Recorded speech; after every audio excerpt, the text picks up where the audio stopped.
अखेर 27 वर्षांनंतर भाजपाचं कमळ फुललेलं आहे। आम आदमी पक्षाचा दुवा उडवत मोदींच्या नेतृत्वामध्ये भाजपाने दिल्ली विजयाचं स्वप्न साकार केलेलं आहे। मध्यमवर्गीयांची भक्कम साथ मिळाल्याने भाजपाने आम आदमी पक्षाचा दिल्लीतील सत्तेला सुरुंग लावलाय।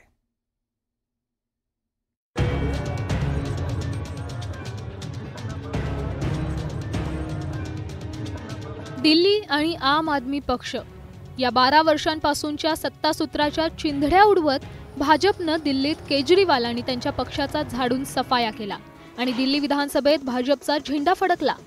तब्बल 27 वर्षांनंतर भाजपनं दिल्ली जिंकली।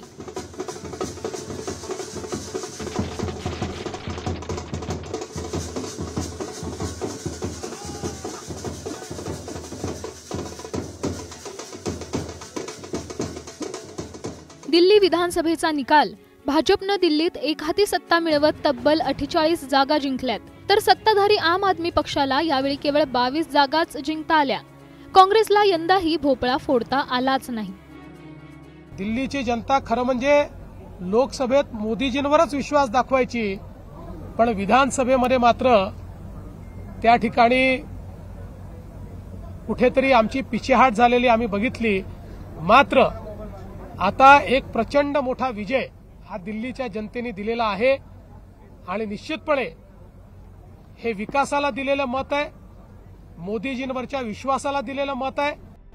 2013, 2015, 2020 अशा सलग 3 विधानसभा निवडणुकीत केजरीवालांचा करिश्मा पाहायला मिळाला होता।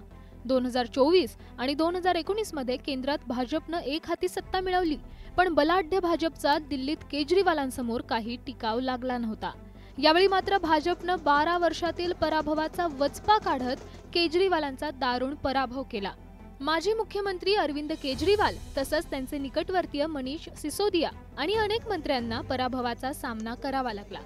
झोपडपट्टी, मध्यम वर्ग, उच्च मध्यम वर्ग तसंच मोठ्या प्रमाणात मुस्लिम मतही भाजपला मिळाली।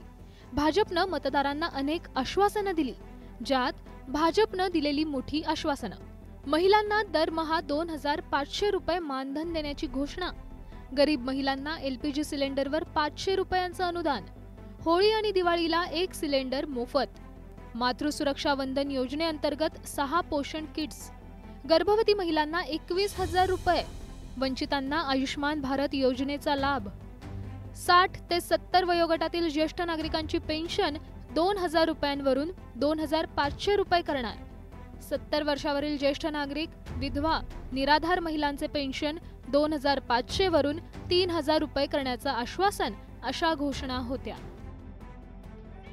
खरं तर मध्यम वर्ग ही भाजपची हुकुमी मतपेढी।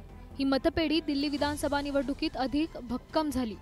दिल्लीत भाजपची 33 ते 35% पारंपरिक मतं आहेत, त्यात यंदा 11% वाढ झाली आहे। त्यामुळे सर्वच स्तराच्या मतदारांनी भाजपला कौल दिल्याचं पाहायला मिळालं।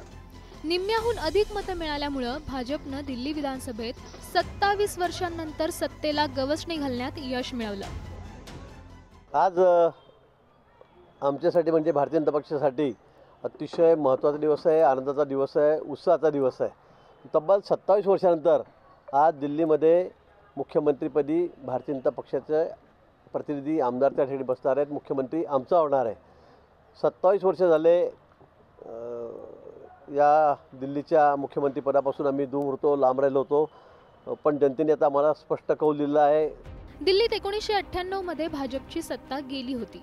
त्यानंतर शीला दीक्षित यांच्या नेतृत्वाखाली 15 वर्ष काँग्रेसनं सत्ता उपभोगली। पुढे 12 वर्ष केजरीवालांच्या नेतृत्वात आम आदमी पक्षानं दिल्लीवर राज्य केलं। खरं तर दिल्लीत भाजपकडे सक्षम नेता नव्हता, पण पंतप्रधान नरेंद्र मोदींच्या त्यांच्या सभांमध्ये आम्हाला संधी द्या असं आवाहन करत जनतेला साथ घातली। आता जनतेनंही भाजपला हात दिलाय। आता केंद्रापाठोपाठ दिल्ली विधानसभेत भाजपची सत्ता असल्यामुळं या विजयानं भाजपचं राष्ट्रीय राजकारणातील वर्चस्व आणखी वाढणार आहे।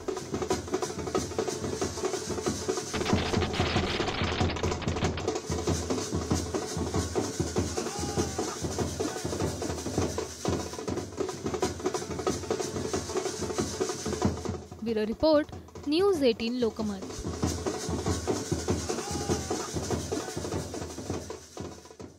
तर दिल्ली विधानसभा